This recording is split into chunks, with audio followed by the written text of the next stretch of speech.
Next एक और मुख्तसर से टॉपिक है जिस पे शॉर्ट नोट भी आ सकता है और कंप्लीट क्वेश्चन भी आ सकता है, और अक्सर व बेशतर ये क्वेश्चन भी आता है, वो है कोलीसिस्टाइटिस।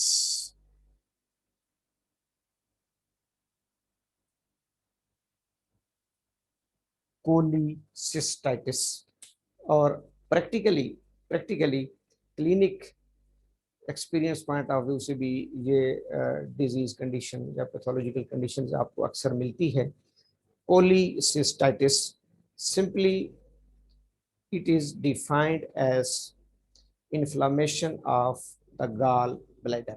गाल ब्लैडर की इन्फ्लामेशन या सोजिश को हम कहते हैं कोलीसिस्टाइटिस। अगर आप गौर करें तो ये तीन अल्फाज का मजमूआ है, कोली, सिस्ट और ITIS। कोली, सिस्ट और ITIS। सिस्ट का जो लफ्ज है, सिस्ट, इसको हम ये समझते हैं कि शायद ये बीमारी है, डिजीज है, क्योंकि अक्सर आपने देखा होगा रिपोर्ट्स में आपको मिलता है ovarian cyst, adnexal cyst, renal cyst. हम ये समझते हैं कि शायद सिस्ट किसी डिजीज का नाम है या किसी बीमारी का नाम है। सिस्ट ग्रीक जुबान में एनाटॉमिकली किसी भी हॉलो शेप्ड स्ट्रक्चर को कहा जाता है। हॉलो शेप्ड स्ट्रक्चर यानी जिसको आप कहते हैं कि थैली नुमा कोई भी चीज होगी, एक कप नुमा स्ट्रक्चर, जिसको हम अपनी लोकल उर्दू जुबान में कप कहते हैं, प्याला, प्याला बेहतरीन लफ्ज है, जिसको हम प्याला कहते हैं, उसको ग्रीक जुबान में सिस्ट कहा जाता है। सिस्ट वो जरूरी नहीं कि डिजीज हो, वो किसी आर्गन का नाम भी हो सकता है, फिर वो पैथोलॉजिकल कंडीशन भी बन सकती है। यही वजह है कि आप के जस्ट एक सेकंड प्लीज। हेलो जी अस्सलाम। वही जो पहले लेके जाते थे, 460 होता है, 450 होता है, बड़े वाला जार जो होता है। एक मिनट में आपको बताता हूँ सर।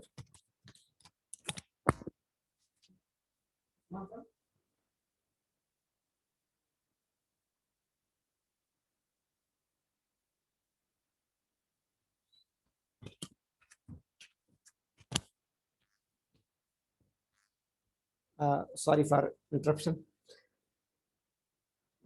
अब यही वजह है कि जो हमारी बॉडी का आर्गन है ब्लैडर, ब्लैडर, उसके लिए भी लफ्ज सिस्ट यूज होता है, सिस्ट। क्योंकि ब्लैडर की जो शक्ल है, जो स्ट्रक्चर है, वो हॉलो शेप्ड है, तो उसके लिए मेडिकल में टर्म यूज होती है सिस्ट। और ब्लैडर की इन्फ्लेमेशन को हम कहते हैं cystitis. Cystitis, inflammation of the blood. मैं एक्चुअली लफ्ज सिस्ट को क्लियर करना चाह रहा हूँ। यही थैली नुमा स्ट्रक्चर अगर किसी आर्गन में बन जाए और उसके अंदर फ्लूइड आ जाता है, थैली यानी प्याला है ना, तो प्याला अमूमन लिक्विड के लिए यूज किया जाता है, तो थैली के अंदर जब लिक्विड आ जाए और एबनॉर्मल प्लेस पे बन जाए, एक तो फिजियोलॉजिकली है ना, एबनॉर्मल प्लेस पे बन जाए, किसी भी एबनॉर्मल प्लेस पे बन जाए, तो फिर उसको भी हम सिस्ट कहेंगे, but that is pathological condition. Pathological condition जिसके लिए renal cyst, ovarian cyst, adnexal cyst, मैंने आपको बहुत सारी चीजें बताई हैं। अब मेरे ख्याल में आपको लफ्ज सिस्ट क्लियर हो गया कि लफ्ज सिस्ट का थीम क्या है। यहाँ पर जो हमारा टॉपिक है, इसको चूंकि सिंपल जुबान में हम गॉल ब्लैडर कहते हैं, गॉल ब्लैडर,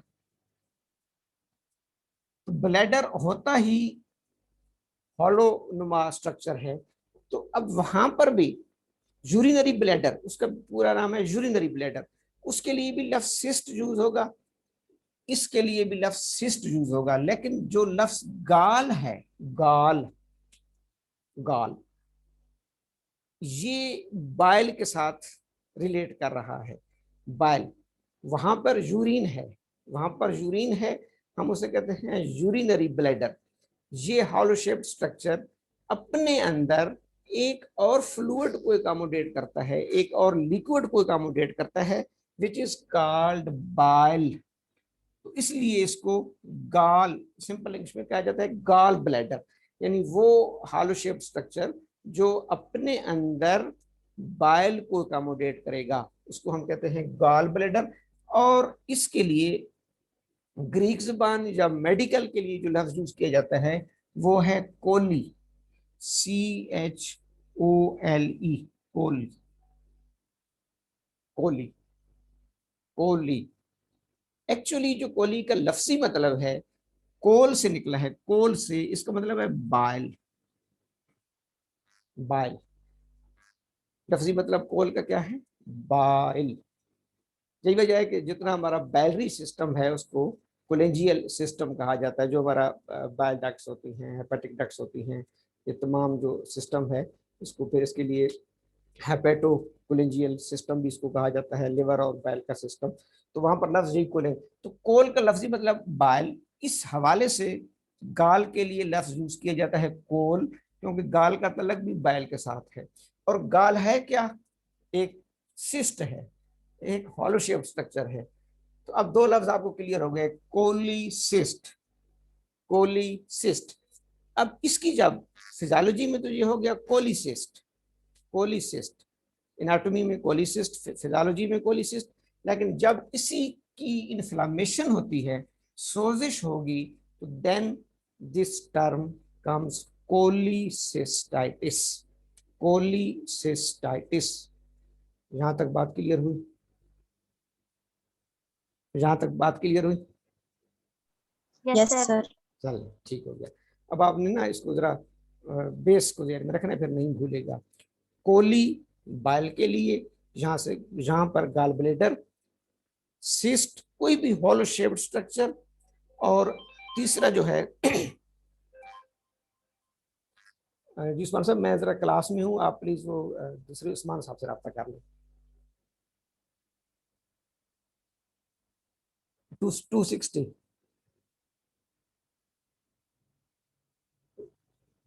कितने हैं यहाँ पर, कल कल कर दें।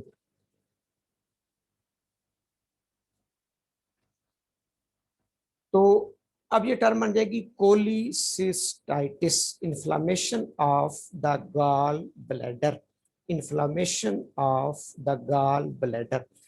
अब इस पैथोलॉजी टर्म को पढ़ने से पहले थोड़ी सी इसकी एनाटॉमी, थोड़ी सी इसकी एनाटॉमी ब्रीफ।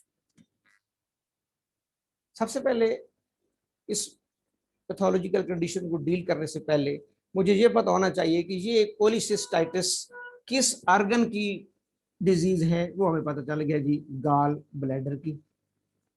अब गाल ब्लैडर किस स्पेशलिटी में फॉल करता है, किस सिस्टम में फॉल करता है, तो ये GIT का पार्ट है, gastro intestinal tract, GIT, gastro intestinal tract या डाइजेस्टिव सिस्टम या गैस्ट्रोएंट्रोलॉजी का ये पार्ट है, ये हिस्सा है।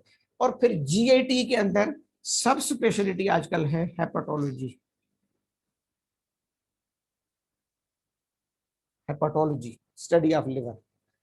तो एक्चुअली गाल ब्लैडर जो कि पड़ोसी भी है और इसके तमाम फंक्शंस लिंक कर रहे हैं लिवर के साथ, तो ये सब स्पेशलिटी हेपेटोलॉजी में फॉल करेगा, मेन स्पेशलिटी GIT में फॉल करेगा। किसी भी पेशेंट का जब आप इलाज करेंगी, जरूरी है कि सबसे पहले डॉक्टर साहबान, सबसे पहले यू शुड नो दैट कि ये पैथोलॉजिकल कंडीशन किस ऑर्गन से रिलेट करती है और वो ऑर्गन मेरी किस सिस्टम या स्पेशलिटी में फॉल कर रहा है, फिर वहां से आप स्टार्ट लेंगे।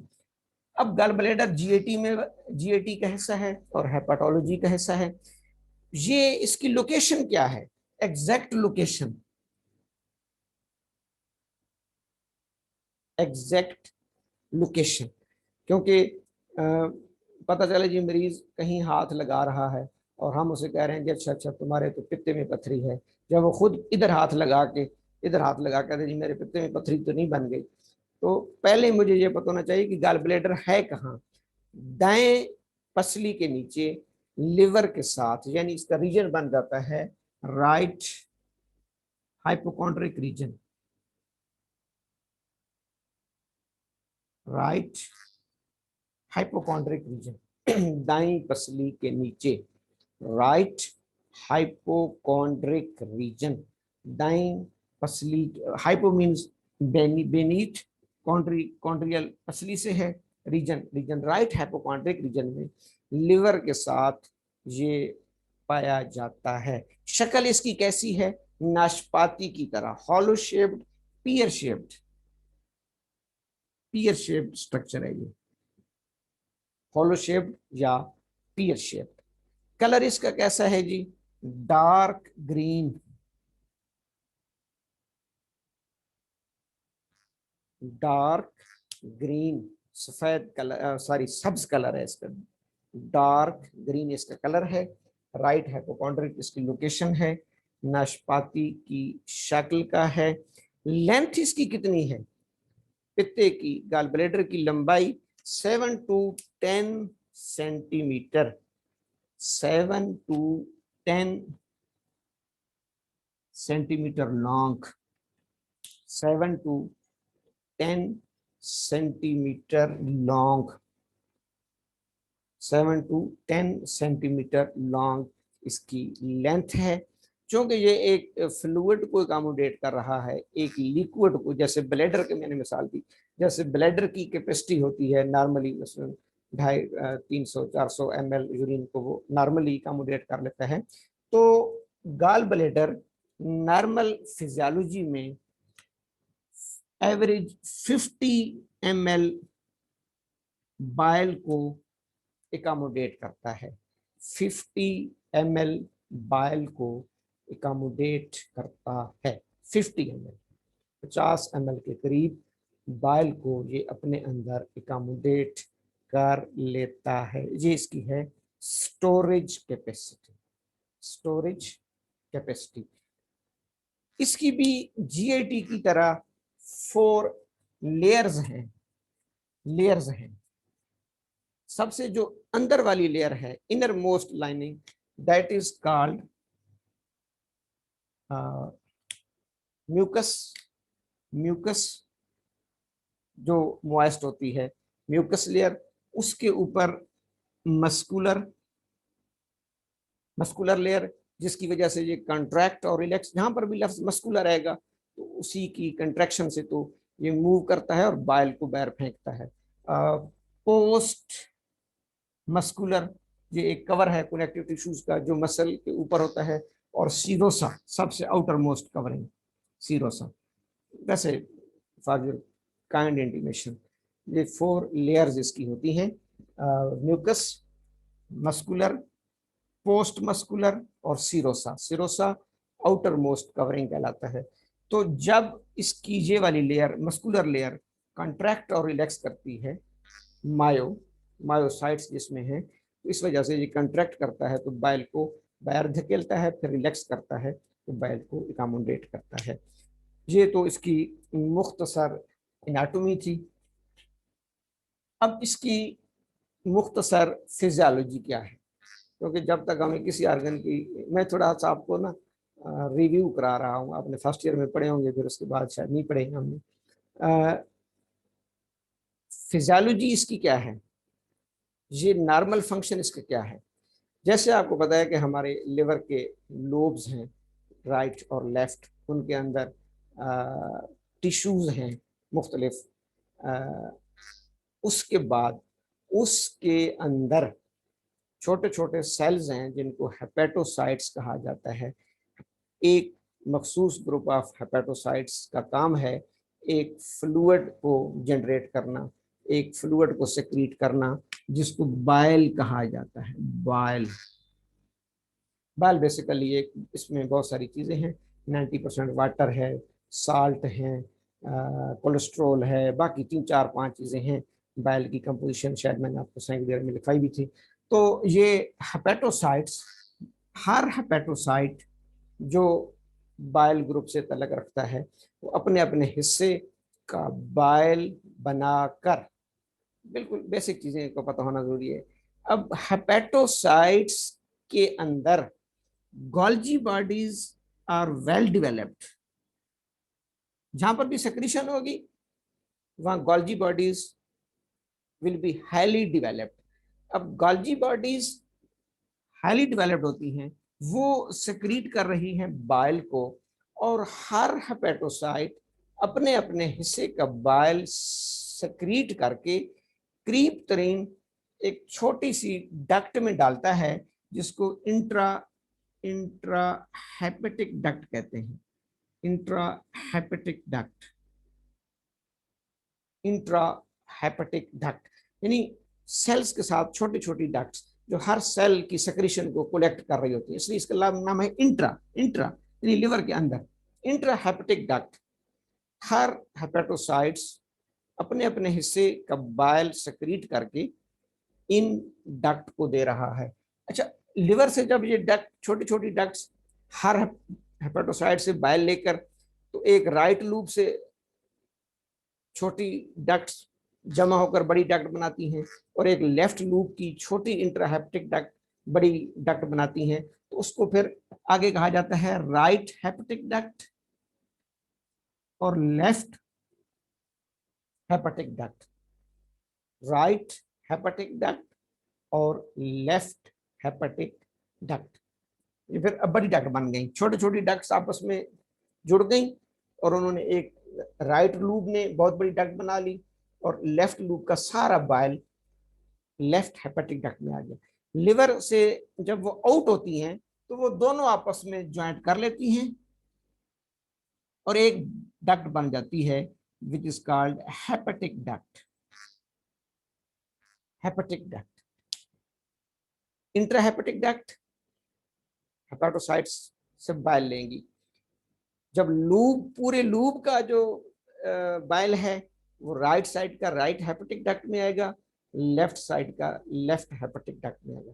पूरे लिवर का बाइल हेपेटिक डक्ट में आएगा। जहां तक बात समझ आ रही है? कोई बैठा है कि नहीं? बात समझ आ रही है? जी सर, आ रही है। आ रही है, यस सर। ठीक है, गुड। अब ये हेपेटिक डक्ट आगे आकर, ये हेपेटिक डक्ट आगे आकर एक और डक्ट को ज्वाइन करती है जो गाल ब्लेडर में जा रही होती है। देखना, जहां तक तो आपको समझ आ गई कि छोटी छोटी डक्ट थी विच आर कॉल्ड इंट्राहेपेटिक। पूरे लूप की duct right hepatic left hepatic, पूरे लिवर की डक्ट हेपेटिक डक्ट। ये बात का बंदा कंफ्यूज हो जाता है जब हम किताब पढ़ते हैं, मैं इसलिए थोड़ा इसको आसान लफ्जों में ब्रीफ कर रहा हूँ। अब आगे आगे ना ये यहाँ से ज्वाइंट करेगी एक और डक्ट को। ये डक्ट चूंकि गल ब्लेडर में जा रही है, ये इसका नाम फिजिशियन ने सिंपली गल ब्लेडर के नाम पे ही रख दिया है, सिस्टिक डक्ट। सिस्टिक डक्ट, ये मैंने इसलिए ग्रीन से लिख रहा हूं, सिस्टिक डक्ट, सिस्टिक डक्ट। अब दो डक्ट्स आपस में ज्वाइंट कर गई, एक लिवर से आ रही है हेपेटिक डक्ट, एक गल ब्लेडर से आ रही है सिस्टिक डक्ट, और गल ब्लेडर को जा भी रही है, गल ब्लेडर को बाइल देती भी है लेती भी है। तो सिस्टिक डक्ट और हेपेटिक डक्ट जहां दोनों ज्वाइन करके इकट्ठी ड्यूडिनम की तरफ मूव करती हैं, अब सारी डक्ट आपस में मिल गई। छोटी छोटी इंट्राहेपेटिक डक्ट आपस में मिल गई तो बड़ी लूप की डक्ट बन गई। दोनों लूप की डक्टें आपस में मिली तो पूरी जिगर की डक्ट बन गई, हेपेटिक डक्ट।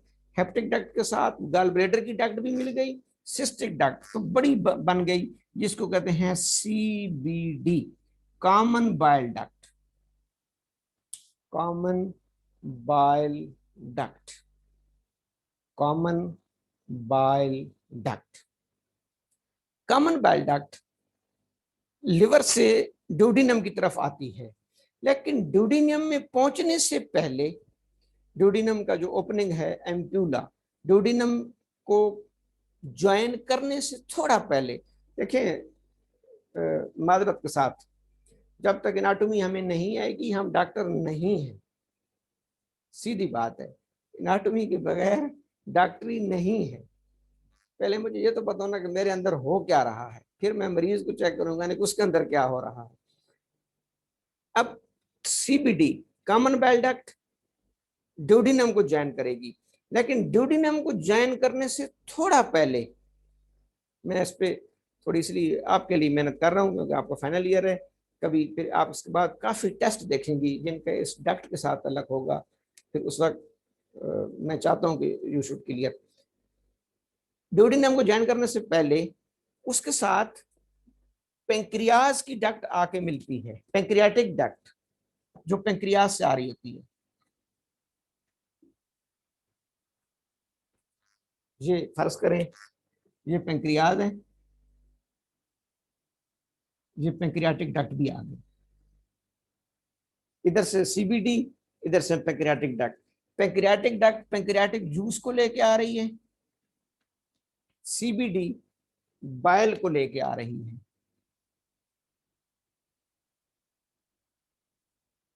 एक तरफ से ग्रीन कलर बाइल का, एक तरफ से डार्क कलर पेंक्रियाटिक जूस का, दोनों आपस में मिल गए। अब दोनों चीजें मिक्स हो गई, बाइल भी और पेंक्रियाटिक जूस भी। ये दोनों डक्ट अब मेरे बोर्ड पे जगह नहीं है, यहाँ पे ये ड्यूडिनम को टच करेंगी। सी सी शेप स्ट्रक्चर आपने पढ़ा था, सी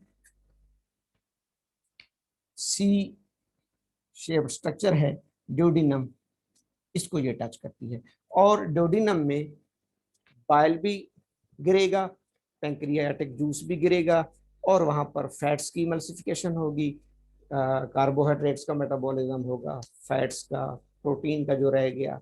अब वहां पर major major metabolic process start हो गया। यहां तक बात क्लियर हुई? कुछ समझ आई? जी सर। सर एक बात बता दें, जी जी सर ये जो इंट्रा हेपेटिक डक्ट है ये कहाँ से डिराइव हो रही है, हेपेटोसाइट से? जी जी बिल्कुल हेपेटोसाइट से। ये मैं चलो थोड़ा सा इसको ऐसे कर देता हूँ। Liver shortcut, right lube, left lube, liver के अंदर छोटे छोटे हेपेटोसाइट्स। अच्छा, हेपेटोसाइट्स की मुख्तलिफ फंक्शन है। अब आपने लिवर के पढ़े हैं, मैं तो उस किताब में पढ़ के हैरान हो गया हूँ। 500 मोर फंक्शन लिवर के डिस्कवर हो चुके हैं, but still some are unknown. 500 से ज्यादा फंक्शन लिवर के अभी मैं रिसेंटली पढ़ रहा था। तो इनमें हेपेटोसाइट्स का सिर्फ एक ग्रुप है, सारे हेपेटोसाइट्स तो नहीं लगे, उनके और भी बहुत सारे काम है ना, ALT EST जो अपन। तो जो हेपेटोसाइट्स बाइल जो सेक्रेट करते हैं, मैं उनकी बात कर रहा हूँ, वो अपने अपने हिस्से का बाइल बनाकर, ये छोटी छोटी बिल्कुल टिनी डक्ट्स होती हैं, छोटी छोटी नालियां, इनको कहा जाता है intrahepatic duct. Intra into hepatic liver, into the liver. अभी यानी ये लिवर के अंदर मामला चल रहे हैं। अब इधर से भी लेफ्ट लूब में भी हेपेटोसाइट्स हैं, अपने अपने हिस्से का बाइल, ये छोटी छोटी इंट्राहेपेटिक डक्ट को। अब ये इंट्राहेपेटिक डक्ट ये तो बहुत बड़ी, बहुत कॉम्प्लिकेटेड एनाटॉमी है। इनका एक सेंटर बनता है, फिर ये सेंटर में आके ये छोटी छोटी इंट्राहेपेटिक डक्ट फिर आहिस्ता आहिस्ता बड़ी बड़ी डक्ट में कन्वर्ट हो जाती हैं, और एक राइट साइड से पूरे लूप की एक डक्ट बन जाती है, जिसको हम कहते हैं राइट हेपेटिक डक्ट। अब इसके साथ इंट्रा का लफ्ज खत्म हो गया, राइट हेपेटिक डक्ट। और इधर से पूरे लेफ्ट लूप की डक्ट, लेफ्ट हेपेटिक डक्ट, ये जो ही लिवर से बाहर निकलती है ना तो ये एक हो जाती है, कोई मुश्किल नहीं। आपके घर का ड्रेनेज जैसे सेक्टर में होता है या आपकी पिंडी में भी होगा, आपके घर की ड्रेनेज, साथ वाले पड़ोसी की ड्रेनेज, साथ वाले की पूरी गली का जो ड्रेनेज सिस्टम है वो इकट्ठा होकर एक बहुत बड़े मैन होल में गिरता है। फिर आपके पूरे मोहल्ले का पानी एक जगह इकट्ठा होता है, फिर पूरे शहर का पानी एक जगह इकट्ठा होता है, जिसको हम नाला लाई कहते हैं। नादिया प्रवीण समझ आ रही है? जी सर क्लियर हो गया। ठीक है, शाबाश। अब ये कहलाएगी हेप्टिक डक्ट, और जो ही ये जॉइन करेगी सिस्टिक डक्ट को, ये उसके बाद जो डक्ट बनेगी, this is called CBD, common bile duct. और मैं यही बता रहा था कि फिर अभी भी ड्यूडेनम में गिरने से पहले ये पेंक्रियास को भी पेंक्रियाटिक डक्ट भी इसको जॉइन कर लेती है। ये इसलिए अक्सर आप पेशेंट देखेंगी जिनके पेंक्रियाज का मसला होता है, तो वो खुदा न खास्ता पेंक्रियाज में कैंसर बने, मैं इसलिए इस पर मेहनत कर रहा हूँ ना, पेंक्रियाज में कैंसर बने तो वो मेटास्टेट करके लिवर तक जाता है, लिवर का कैंसर हो तो वो मेटास्टेट करके पेंक्रियाज तक आता है। उस वक्त फिर आपने कंफ्यूज नहीं होना, ये आपके ज़हन में पूरा नक्शा होगा कि अगर यहाँ पर कोई कैंसर सेल बन गया है, कैंसर सेल खुदा बनता है ना लिवर में, तो ये मेटास्टेट करके इसी डक्ट के जरिए पेंक्रियाज में आ जाता है, और फिर वो हम कहते हैं जी पूरे सिस्टम को कैंसर में, वो एक होती है कोलेंजियोग्राफी टेस्ट होता है, उसमें ये पूरे सिस्टम की वो हमें ग्राफी दिखा रहे होते हैं ना, तो उसमें फिर अगर वो मेटास्टेट आ रहा हो तो इसका मतलब है कि लिवर में भी कैंसर है, वो गल ब्लैडर तक भी चला गया, उसने कॉमन बेल डक्ट को भी लपेट में ले लिया और यहाँ से होता हुआ पेंक्रियाज तक भी आ गया। अक्सर लोगों को पेंक्रियाज का कैंसर होता है और लिवर में मेटास्टेट करता है, कुछ लोगों को लिवर का कैंसर होता है वो पेंक्रियाज में मेटास्टेट करता है। Is it clear? Is it clear? Yes sir. एक आपको लेटेस्ट टेक्निक भी बता दूं, इस बाइल डक्ट में सीबीडी में अगर स्टोन बन जाए, फर्ज करें ये स्टोन है, सीबीडी में जहां अगर स्टोन बन जाए लोअर एंड पे तो ज्यादा, तो आजकल जीआईटी वाले क्या कर रहे हैं, वो एक अच्छी टेक्निक कर रहे हैं, वो सर्जरी नहीं करते, वो एंडोस्कोपी के जरिए एंडोस्कोपी तो आपकी जा रही होती है ना नेसोफेरिंक्स के जरिए, और फिर इसोफेगस, स्टमक, ड्यूडिनम, आजकल वो क्या करते हैं कि ड्यूडिनम तक उनके पास आती है ना, तो वो ड्यूडिनम से उसको इस डक्ट में ले जाते हैं, एम्प्यूला के जरिए इस डक्ट में ले जाते हैं, और सीबीडी से बड़े आसानी से स्टोन को खींच के बाहर ले आते हैं। ये टेक्निक भी है, मैंने एक डॉक्टर से डिस्कस की थी, पहले मुझे खुद नहीं समझ आ रही थी कि वो कैसे कर रहे हैं, फिर जब एनाटॉमी समझ आई तो मुझे भी समझ आई। सीधे सच्ची बात है, पहले मैंने भी सोचा कि जीआईटी वो एंडोस्कोपी के जरिए उन्होंने कॉमन बेल डक्ट से स्टोन निकाल ली। तो जब आपको ये तमाम स्ट्रक्चर्स क्लियर होते हैं तो फिर ये टेक्निक्स भी समझ आती है। तो आजकल सीबीडी की स्टोन को वो ऐसे ही रिमूव कर रहे हैं। अच्छा, अब हम जो गल ब्लैडर पढ़ रहे हैं, ये तो मैं वैसे आपको जनरल थोड़ी सी एनाटॉमी बता रहा था। गल ब्लैडर के जो सेल्स हैं, गल ब्लैडर के जो सेल्स हैं, उनका मेन काम है कि जो बाइल लिवर के सेल्स बनाते हैं, मैं बिल्कुल सादी जुबान में तशरीह कर रहा हूँ, वो थोड़ा सा पतला होता है, पतला। अब आप रोजाना सालन बनाती हैं घर में, जब भी बनाएंगी तो आप तुझे मेरी बात याद आएगी। आपने कोई कोरमा या गोश्त या शोरबा बनाया और वो थोड़ा सा आपने पानी ज़्यादा रख दिया, क्योंकि पहले आपको शायद ये था कि शायद 15-20 बंदे खाने वाले होंगे, अचानक पता चला कि उसमें से 10 तो चले गए, अल्लाह का शुक्र है, वापस मेहमान आते हैं ना गांव से, 10 चले गए, अब 10 ही रह गए हैं। तो अब आप क्या करेंगी, थोड़ा उस सालन को गाढ़ा कर देंगी। गाढ़ा करना मेडिकल में कंसंट्रेटेड कहलाता है, पानी डालना डाइल्यूटेड कहलाता है, डाइल्यूशंस। जब भी आप सालन को, किसी चीज को पतला करती हैं ज्यादा बंदों के लिए, तो आप उसको डाइल्यूट कर रही होती हैं। जब आप उसको कढ़ाई गोश्त की तरफ लेके जाती हैं सालन को, यानी तो आप उसको कंसंट्रेट कर रही होती हैं। तो जो लिवर, जी जी जी सर ये बात आपको कैसे पता है? शाबाश, वेरी गुड। अच्छा बेटा, मैं पकाता नहीं हूँ तो सुनता तो हूँ ना, जो वो कहते हैं अच्छा आज तो घर में वो हम बाज़ हमारी भी आधी फैमिली पहले चली जाती है ना ईद वगैरह पे, पीछे फिर हम जब 4-5 बंदे रह जाते हैं, फिर मैं सुन रहा होता हूँ, वो कहते हैं आज तो बस ना वो गाढ़ा गाढ़ा जो है ना कढ़ाई टाइप बना लेते हैं, टोटल 5 बंदे। तो मैं समझ जाता हूँ कि ये गॉल ब्लैडर वाला काम कर रही हैं, कंसंट्रेटेड कर रही हैं। तो ये जो बैल बनता है ना लिवर से, ये थोड़ा डाइल्यूटेड होता है, यानी आप ये समझ लें थोड़ा पुअर क्वालिटी का होता है। इसको कुदरत सिस्टिक डक्ट के जरिए गॉल ब्लैडर में लेके आती है और गॉल ब्लैडर के सेल्स इसमें से पानी को सक करते हैं, सक्शन करते हैं और जरूरत के मुताबिक और भी उसमें कुछ चीजें ऐड भी करते हैं। यानी आप जो समझ लें इसको फाइन करते हैं, इसको मजीद रीफाइन करते हैं और रीफाइन करने के बाद फिर वो सीबीडी में आता है, तो उससे फैट्स की इमल्सिफिकेशन बेहतर होती है। यही वजह है कि पता नहीं आपने तो सुना है कि नहीं सुना, मेरे अपनी फैमिली में दो पेटों के कोलिसिस्टेक्टमी हुई है, तो उनको फिर डॉक्टर ने कहा कि अब आपने ज्यादा फैटी चीजें नहीं खानी। क्यों नहीं खानी? कि अब आपका बाइल उस क्वालिटी का नहीं होगा, आपका बाइल कदरे डाइल्यूटेड होगा। ज्यादा अगर हार्ड फैटी चीजें आप खाएंगे और ज्यादा खाएंगे तो आपका बाइल इस काबिल नहीं है कि वो उनको इमल्सिफाई कर सके, क्योंकि आपका गाल ब्लैडर हमने निकाल दिया है। तो ये अल्लाह ताला की बहुत बड़ी नेमत है, एक एक अर्गन बहुत बड़ी नेमत है, शुक्र अदा किया करें।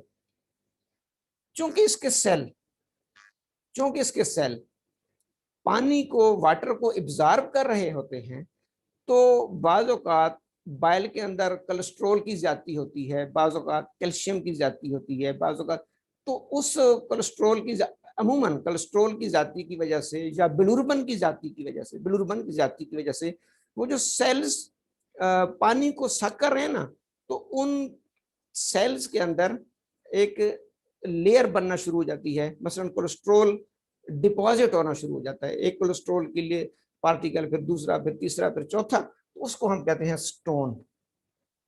Stone, gall bladder stone, gall bladder stone. Main inflammation का काज, जो कि टॉपिक हमारा कोलिसिस्टाइटिस था, मैं टॉपिक पे हूं। मेन इन्फ्लेमेशन का जो काज है गॉल ब्लैडर स्टोन है। इसके बाद हम थोड़ा सा उनको भी डिस्कस करेंगे। गॉल ब्लैडर स्टोन, कोलेस्ट्रॉल की स्टोन्स, बिलुरबन की stone, pigmented, non pigmented, mixed stone बहुत सारी होती हैं। अगर स्टोन बन जाए तो गॉल ब्लैडर में इन्फ्लामेशन शुरू हो जाती है। अगर उस इन्फ्लामेशन को कंट्रोल ना किया जाए तो वहाँ इन्फेक्शन शुरू हो जाती है। अगले स्टेप्स आपको सारे पता है, नेक्रोसिस, गैंग्रीन तक भी खुदा न खास्ता बात पहुंच सकती है। अल्कोहल करने वाले लोगों की, क्योंकि लिवर में इन्फ्लामेशन होती है, वो फिर ट्रांसमिट होती है गॉल ब्लैडर में भी। अल्कोहलिक इन्फ्लामेशन इसे कहते हैं। इन्फेक्शन हो सकती है, कोई इंजरी हो सकती है, किसी बंदे का एक्सीडेंट हो और गॉल ब्लैडर पे चोट लग जाए, तो there are so many reasons of inflammation. अच्छा, एक दो बहुत बड़े रीजन है। एक खुद गॉल ब्लैडर में स्टोन का बनना, मेरे ख्याल में अच्छा 5 मिनट है, ठीक है। एक खुद गॉल ब्लैडर में स्टोन का बनना, एक इस बाइल डक्ट में स्टोन का आना। बाइल डक्ट में या सिस्टिक डक्ट में कहीं भी अगर स्टोन आएगी ना, तो दूसरा बड़ा रीजन होता है ब्लॉकेज। ब्लॉकेज ये अक्सर आपको पेशेंट्स में मिलेगी, blockage of bile duct, cystic duct या CBD due to stone. Stone की वजह से, अगर स्टोन की वजह से अगर डक्ट में ऑब्स्ट्रक्शन आ गई है, तो गॉल ब्लैडर के अंदर बाइल की इकामुलेशन होना शुरू हो जाएगी। मैंने आपको बताया था कि इसके अंदर 50 ml स्टोरेज कैपेसिटी है, अभी मैंने आपको बताया। लेकिन in case of blockage, in case of pathology, ये डिस्टेंड होकर जाता है और मैक्सिमम 300 ml तक भी चला जाता है। 300 ml, यानी 50 को आप 6 टाइम्स ग्रेटर, 6 टाइम्स ग्रेटर। तो ये ब्लॉकेज की वजह से एक्सेसिव एकमुलेशन ऑफ बाइल जब गॉल ब्लैडर में होती है, तो फिर वही बात, गॉल ब्लैडर की इन्फ्लामेशन स्टार्ट हो जाती है। तो दो मेजर काज हैं गॉल ब्लैडर की इन्फ्लामेशन के, एक गॉल ब्लैडर स्टोन्स, एक bile duct obstruction. Cystic duct में हो या आमतौर पर बड़ी डक्ट में बनती है ऑब्स्ट्रक्शन, सीबीडी में, सीबीडी में जो है ऑब्स्ट्रक्शन होती है, इस वजह से वहां पर इन्फ्लामेशन स्टार्ट हो जाती है। 4 मिनट रह गए, एक छोटी सी गॉल ब्लैडर की वीडियो आपके साथ शेयर करूंगा। थक भी गया हूँ फिर अब, ताकि थोड़ा सा आप इसको देख लें। इधर गई भाई,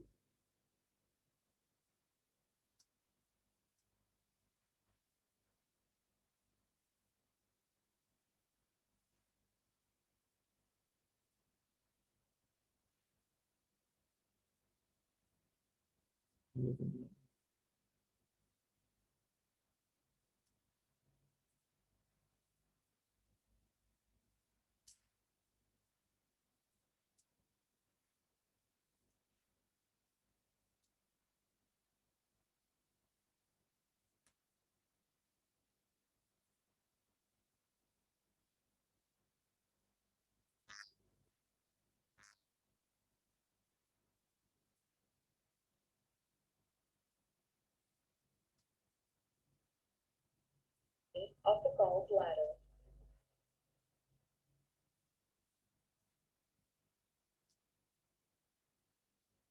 The gallbladder is a hollow, tear-like shaped, pyriform organ that lies on the cystic plate or gallbladder bed under the liver segment and primarily functions as a reservoir for bile.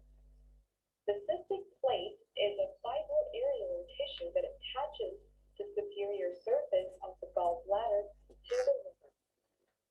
It is attached to the liver by loose connective tissue and to the duodenum by cholecystoduodenal ligament. Anatomy. Location. Gallbladder is the intraperitoneal organ. Size and volume. Its length is 7.5 to 12 centimeters long. It is 2.5 centimeters wide. At its widest point, the wall thickness is 1 to 2 millimeters. Volume is 30 to 35 ml under normal conditions, but can expand up to 50 ml. Although if obstructed, it can distend to accommodate up to 300 ml. Composition or structure. The fundus. A clinical landmark for the fundus of the gallbladder is at the level of the ninth costal margin. Body. The body of the gallbladder is medial to the fundus and is embedded in or in contact with the gallbladder fossa of the liver. Infundibulum is the narrow portion of the body that is continuous with the neck of the gallbladder. At the junction of the neck of the gallbladder and the cystic duct, there is an outpouching of the gallbladder wall, forming a mucosal fold known as Hartmann's pouch. It is the most common site of gallstone impaction. Next, connects to the cystic duct, common hepatic duct, common bile duct. Function. Storage of bile. Bile drains from the liver by a small bile duct.